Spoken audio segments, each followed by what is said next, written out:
sort of decision you will take here?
Okay, I haven't found any kind of exact thing yet, but Mm-hmm. the thought that I had is that, in this position, um, maybe there's some way I can lock in that bishop permanently on the b2 bishop. Looks potentially like it could be a bad bishop, right? Mm-hmm. So, I mean, it can come out on c1. That's one thing. I don't know. I have to think about that, but that's one idea. Is there any way that I can lock that bishop in to make it into like a bad bishop versus good knight type of scenario? Mm-hmm. Like somehow I potentially accomplish that. I don't know, some trade on d4 happens or something like that. The initial idea I had was actually that I would be able to trade off everything and just leave him with the isolated pawn on d4 and Mm-hmm. trade off as many pieces as I can and just keep like, the queen and rook to put pressure on that pawn. Mm-hmm. Okay. That's one idea I had. Uh,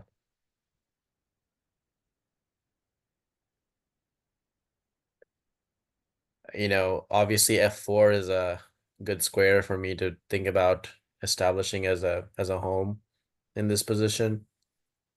So somehow really solidifying a knight on f5 may be an idea, or getting the knight to there, which it can go there right away, I guess. Mm-hmm. Uh, I definitely want to keep my bishop on a7 as Mm-hmm. as much as possible. Like that's why I'm very hesitant if this bishop takes d4 is even considerable, because that bishop is definitely playing a key role in pointing at f2, Mm-hmm. which could in the future become a point of attack or problem for him to defend, right? Like king can't leave it. Maybe some attacks come on there. So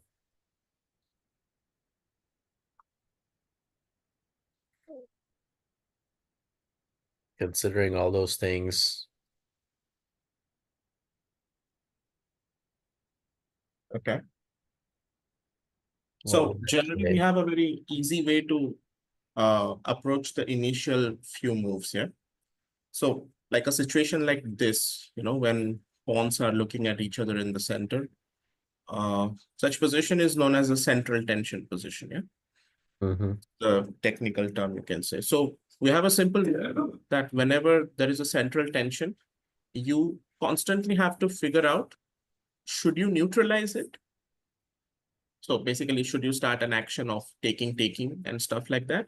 Mm-hmm. Or you should leave the tension as it is, yeah? Because sometimes, in some positions, if he takes, your pieces capture and they go forward as well, improving your position.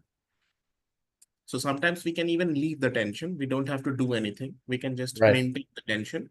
And Mm-hmm. there is a third rule. We can make some additional addition to the tension. Moves like c5, Mm-hmm. so we add the tension, yeah? Or we Mm-hmm. can like put some pressure on e4 if possible. So these are Mm-hmm. known as like additional tension. Okay, there is one more also possibility. Sometimes we push the pawn, but in this case, it's not available, yeah? So we are not Mm-hmm. looking at it. So that's basically blocking. So normally we say that whoever releases the tension, unless and until there is something very concrete, he should not release it, because releasing the tension means losing a little bit of advantage. So if Really? you can, I mean, if you can, I'll just give you like a simpler example. Yeah. So Sure. in the French defense, right? I think if white takes ED5, this is probably the worst move in the position. Yeah. If you compare it with knight D2, knight C3, E5, like there are all these things, right? And also E takes D5 is one variation here. So in this case, if you release the tension, yeah, if you play ED5 and neutralize the tension, white actually loses his advantage. So Mm-hmm. if you can see the variation here, like knight c3 is 0.3, knight d2 will have some sort of a, but ed5 will be like 0.00 in some point. Okay. So generally we say that like neutralizing the tension means you're losing some advantage. And also in some positions, it is also like a fact that the position will be equal. But if you neutralize the tension, then you are actually giving your equal position to your opponent. So he will be pressing for an advantage. This is Mm-hmm. more common in some sort of Catalan position. Like, there are these kind of, I think recently you had a game also very similar. Yeah. So for Mm-hmm. example, let's say this, and this castles C6. So let's say B3, B6, should be 2, bishop B7. So something like this. Yeah. Let's say. Yeah.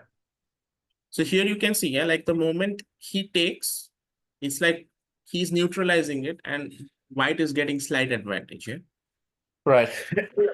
Similarly, when we have like a big center tension here also the thing is, whoever will take, unless and until there is something very concrete here, the other side will, I mean, that side will be losing advantage. Because, when we will check such positions, yeah, so this is not exactly like a theoretical position, because I think this will be more theoretical here.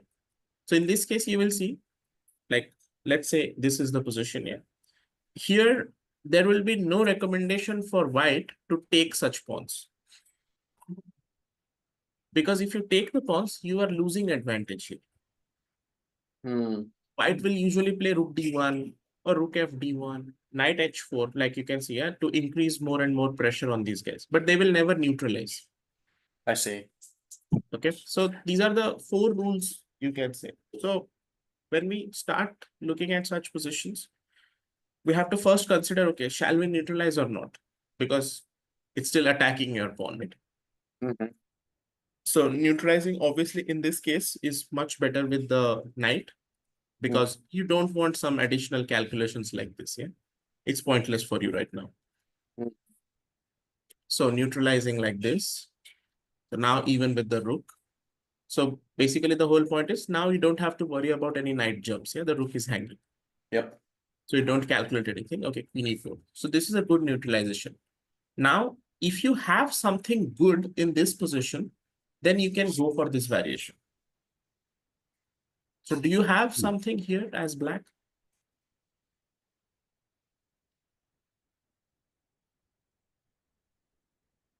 Um,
I don't know. Maybe like I have like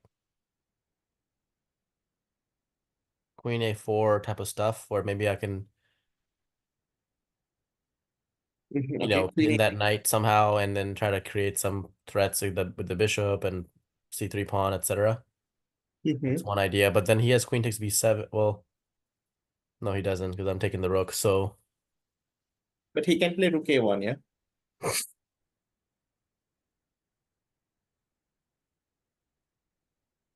yep. And And then I you have to have, come right back. Yeah. But I okay, mean, like c5. after queen A4, rook A1, I come back. If he repeats, then it's a repetition. But if he stays there, the rook is now theoretically, you know, like now less active, right? So if, But I think the problem is now when you come back, now he can take the pawn. yep, you're right. Okay, what if we move like c5 here? I considered C5 even in the original position, actually. I was gonna play that move. Mm-hmm. If it was my game, I would have played a move like C5 anyway, because I need to dislodge the knight at some point to open up my bishop. Definitely. So a move like that would have been played right at some point. So yes, that's definitely not a bad move here. This is actually a very interesting move in this situation because now this pawn becomes weak C3 is weak too. and c3 is weak too. Exactly. And the bishop is more open now. Your Mine's bishop my is more C5. active. Exactly. The white's knight is not so like stable, you can say. Yep. So already here, black can claim a slight advantage. Mm-hmm. And on top of it, black has nothing to worry about in the position. Right. Like all pieces are defended. Black can neutralize anytime he wants. So in like this is the first stage where we, take control of the game, yeah, you can say. Hmm. Okay. Okay. We'll check how the game proceeded. Okay. So till this, everything happened. Rookie won.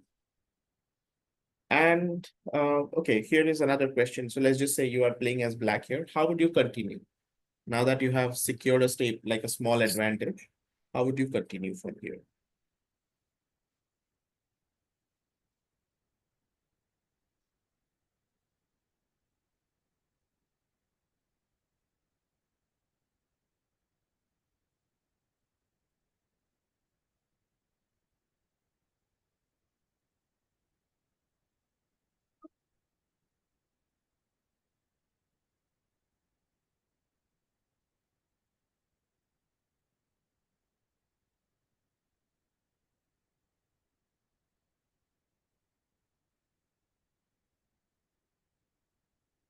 Okay, I've secured a what, you know, we talked about this, right? A static advantage.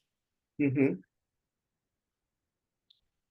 So why not just trade off the queens and stuff, right? And then just play against those weaknesses. Queen e7. Okay. Can I do that? Can try Queen e7. Don't see anything wrong here. But he's not gonna trade though, I think. Uh, I'm not sure. I think he might actually trade. But So okay, do you he think might I need the queen and stuff to attack those a5 and c3? possible, maybe. You If that's never the know. case, then maybe I just immediately, I don't know, start attacking those things, right? Like maybe I just play like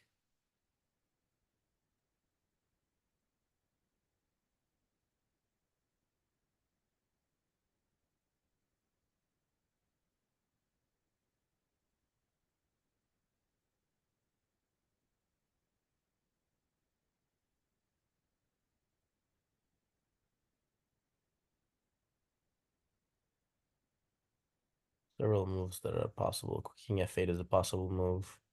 Queen c7. Mm-hmm. So, in these cases, yeah, moves like Queen c7 might work actually. I don't remember exactly, but let's just check. You can see, yeah, Queen c7 is the top move here. Mm-hmm. Okay, so Queen c7 and you are already slightly better. Like, and you have a kind of a stable advantage after Queen c7. Okay, but I just Okay, want to. so Mhm. Yeah, okay, yeah. here's a question. Mhm. Like, we talked about when you have an advantage that's gonna be long term, right? You Yeah. can convert one advantage to another. So what would be the reason why Queen e7 is not a good idea here? I think Queen e7 is still a good idea. Probably Queen c7 is better. But about the rule that you just mentioned, yeah, Black actually did use the rule in this one. Black played in the game Bishop d4. Hmm. So Bishop d4, cd4, and Queen d5. Hmm.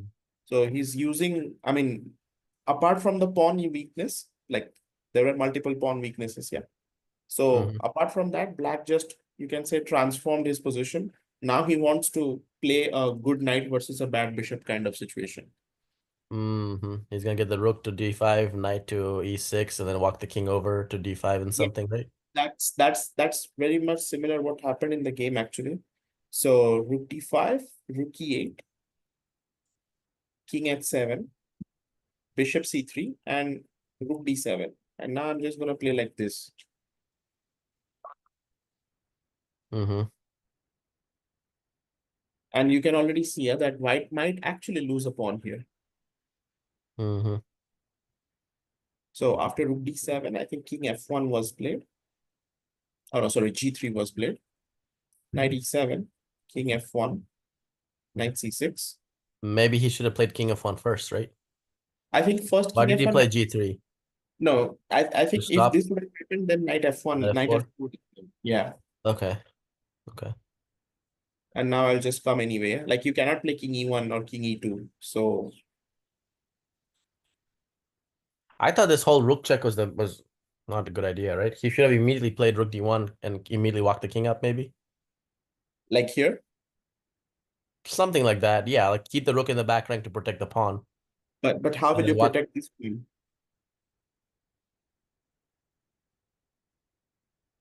Well, I mean, oh, the f5 pawn is also. Oh, I forgot about that one. Yeah. Yeah. Okay. Makes sense.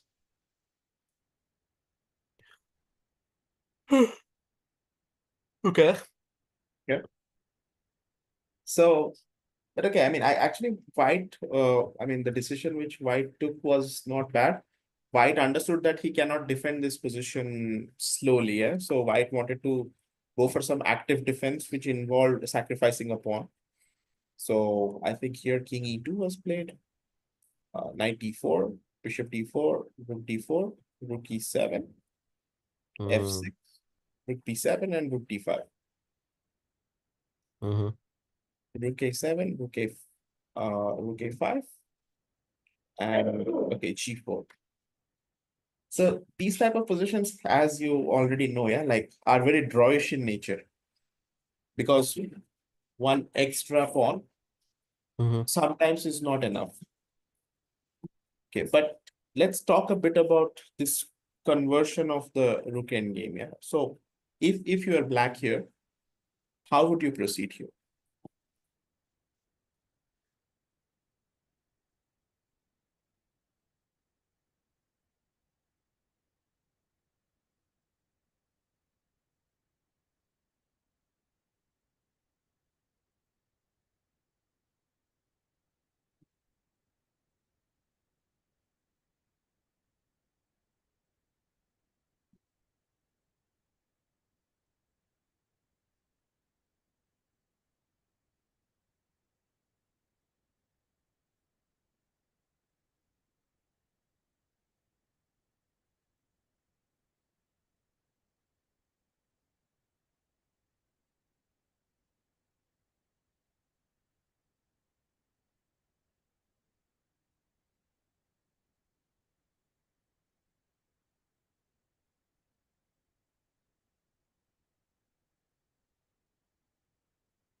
I mean, so just a general idea is obviously to just, push the pawn, right? Rook a1, a5, a4, a3, a2.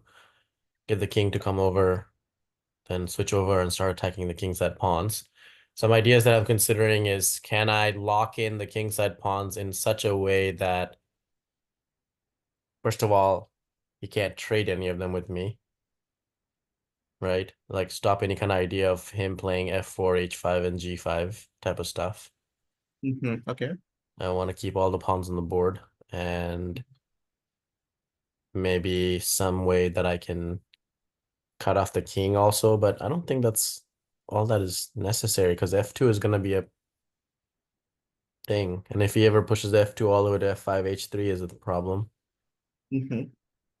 So, Okay.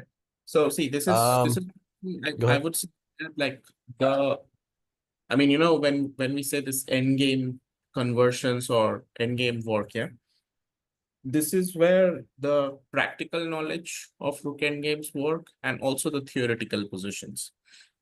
So for example, you just told me a plan, yeah, that you want to play this and push the pawn here, right?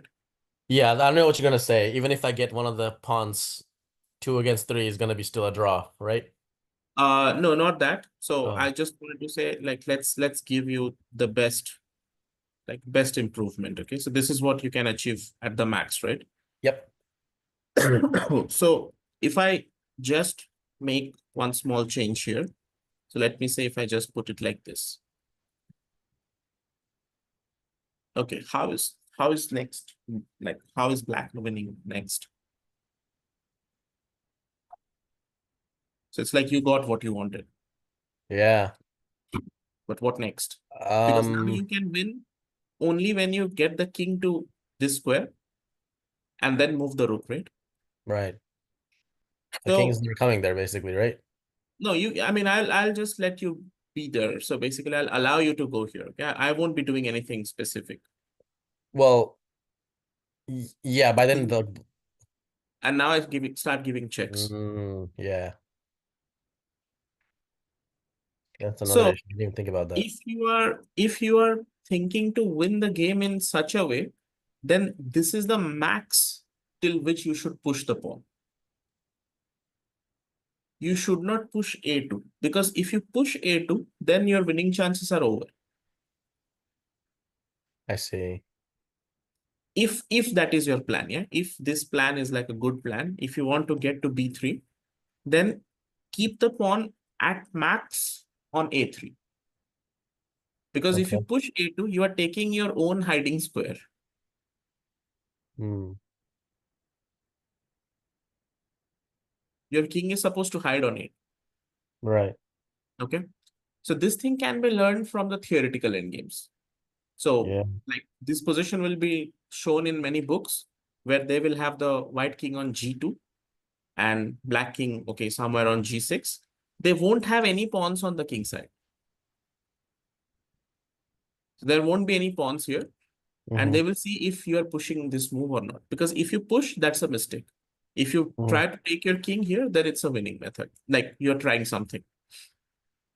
Mm-hmm. Okay. So you have to relate that knowledge in this position. But here, additional pawn means there will be obviously some differences. Yeah. It cannot be like there are no differences. Mm-hmm. Obviously, some differences. Okay. So let's talk about the differences now. Yeah. So again, I'll just bring the ideal position again. So let's say this. So this is the point. Here I can take the pawn.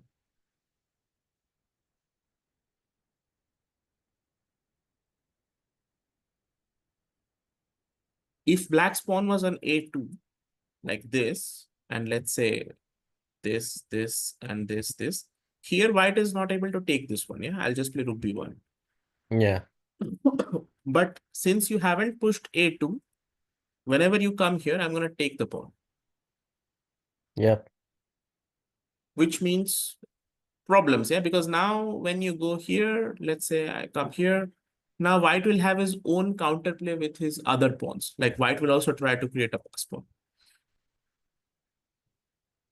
So basically, the game might neutralize into a rook versus pawn situation. So for example, let's say this happens, and let's say this happens, and let's just assume something like this happens. Okay, so this is all hypothetical at this point. Okay, let's say check, and this, and this. So don't you think white has enough? I mean, white has like enough to make this a draw? Yeah. Easy, right? Like let's Maybe just say, even win, right? I mean, he can try to win this one, but I think it will be a draw. So we'll just check, but I think it's a draw, obviously. But okay, like let's say for example, white plays G5, yeah, and you get this, and G6, and it takes, and okay, King G5. This is an easy Oh, draw. okay, okay. So basically you can't save both of the pawns because the king will come over too fast. Yeah, if you start pushing the pawns together, the king is too fast. Yeah, like let's say this king comes, this king comes, this. I think something like this should be a draw, yeah, or maybe white is winning. I don't know, because yeah, because that looks like getting really close now. Oh yeah, this is winning for white. Or actually, oh yeah, okay. So I have to stop first this advancement of the pawns. So let's say H4. I think I have to play something like rook, probably a check here. Uh, doesn't that help me even? Like if I play king G7 then? King G7, rook F4, yeah. Oh shoot, yeah. I think rook F6. Not sure, but yeah, okay, rook F6, obviously. So you're pushing the king in front of one of the pawns? One of the pawns, yeah. So now I'll just go back, for example, here, and now bring the king. Because now you have to waste some moves, right? Mm, Yeah, this is just in time. yeah. Okay, but Wow. that's a different thing. But you can see, yeah, white has his own counterplay as well, right? Yeah. And even without all this, like let's just say if white starts pushing pawns like this and okay, F5 and you get such a position, yeah. Now white will also happily like give up, this thing. And you can see this is a draw.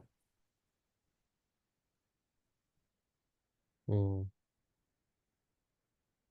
So So when we are aware of these things, we will actually never try this idea of rook a1 in the game. Yeah, I was not aware of this thing clearly. As you can see, I Okay, so didn't even this consider this is concept. exactly, this is exactly why we learn theoretical rook endgames. The application will be like this. Yeah. There will be many positions. You see many positions. You combine all the ideas and you use it in one game. Mm-hmm. Okay. I'll show you how black proceeded. Yeah. I'll also explain you some ideas. So black played the move h5.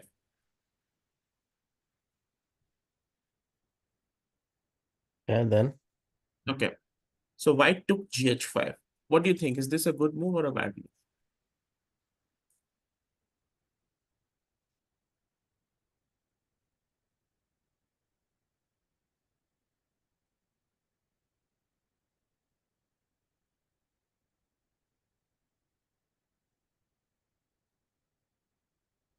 maybe not the best because now the black king has easy access to those pawns. They can't really defend each other. All of them are weak. H3 is Mm-hmm. weak, right? And black still has two connected passed pawns. So he still has some significant threats on that side of the board. I wouldn't have Mm-hmm. taken it. I think maybe like something like F3 or something would have been better just to keep the pawns consolidated and try to go for that idea of, when the A pawn gets all the way up to Mm-hmm. A3 or something, then try to go for that same idea that you just showed me. So for those reasons, white should maintain his connected three pawns or two pawns and not do Okay. this bad, not So break up if his chain like this. okay, so if you had to play a move for white, what would you do? Like it does follow the principle of, like trading pawns, right? But it's not at the expense of like really destroying your pawn structure, I think, right? If I were to play white, I would probably just play like uh,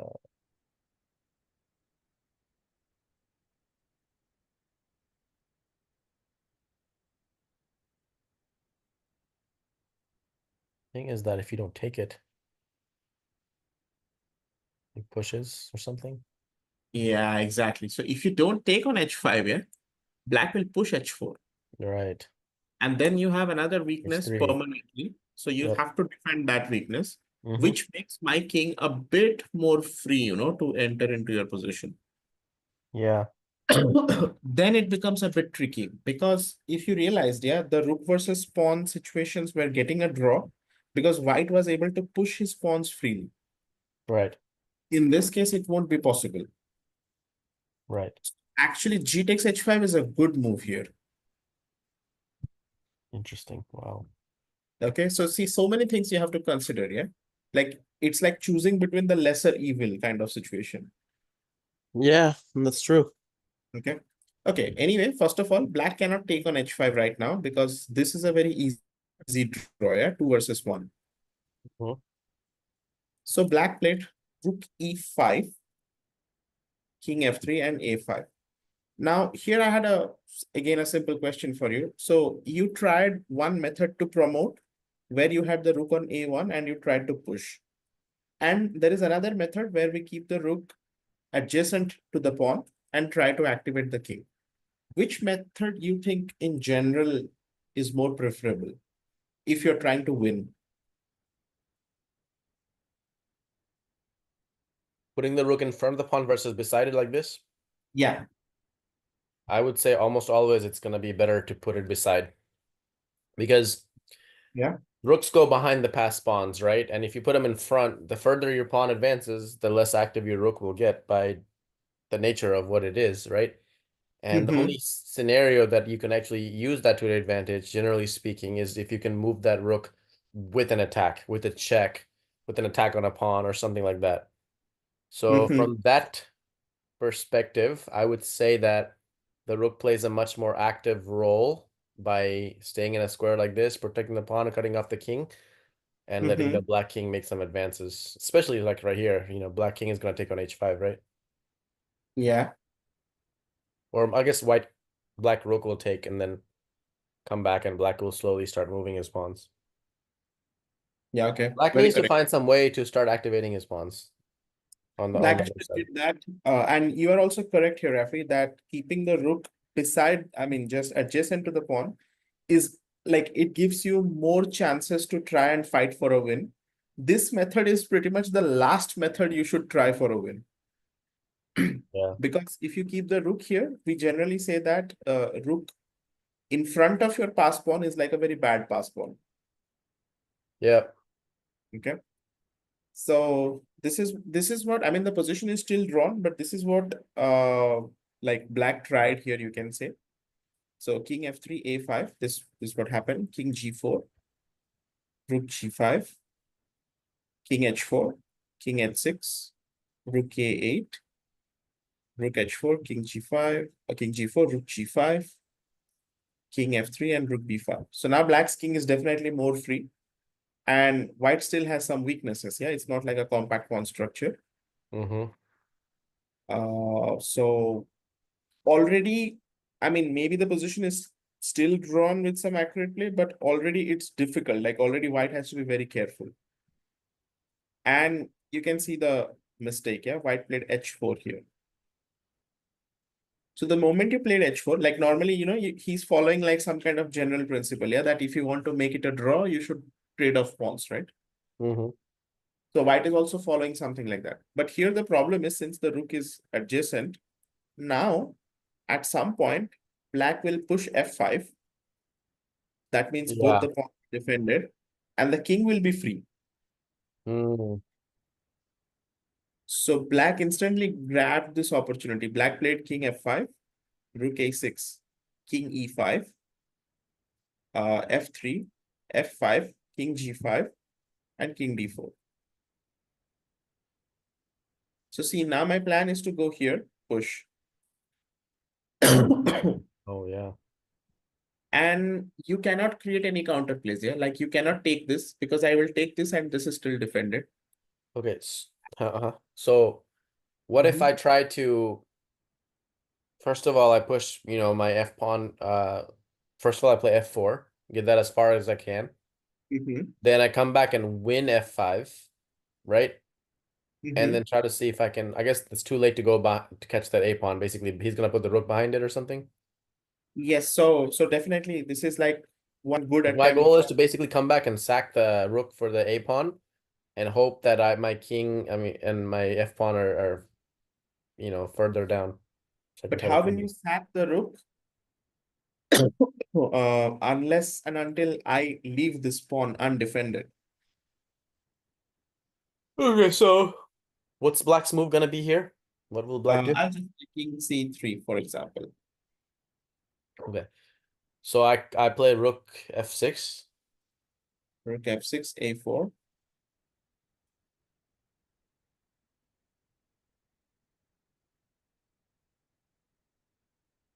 Take take the pawn. Take f5. But this you will lose, yeah, because I'm queening much faster.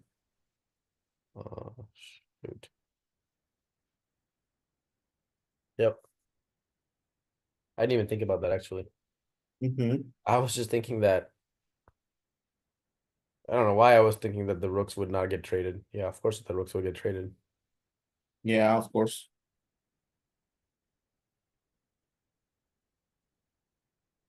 So that's not gonna work. Yeah, that's not going to work. So Yeah. that means your rook has to somehow stop it. Well, there is no stopping king b3, a4, a3. There's nothing really what can do here. What would be one idea he has here? Nothing. I Stop think you that. have to switch the sides, yeah, in order to give checks. To But which that's, black simply just well, yeah, black will just play this, still not enough. And I'll push. mm, yeah, then he'll The block with the rook or something, right? At some point. The checks start Yeah, coming. at some point, once my a pawn is like maximum advanced, I will block it. But okay, the point is how will white stop it? Yeah. So for example, if white goes here and keep it here, I can always play something like this. Hmm. and then you don't have moves. Yeah, I'll fix you. See, my king is now not too far from the f pawn. Like if you get something like this, I'll instantly come here, Mm-hmm. and I think I'm okay. Yeah. 100%. So this is, Rafi, now my next plan of proceeding with you to pick up positions with some, like basically games, yeah, with some middle game concepts, with some end game concepts, and some practical training, yeah, of the position. Mm-hmm. And yeah, keep going forward like this. Okay. Makes sense.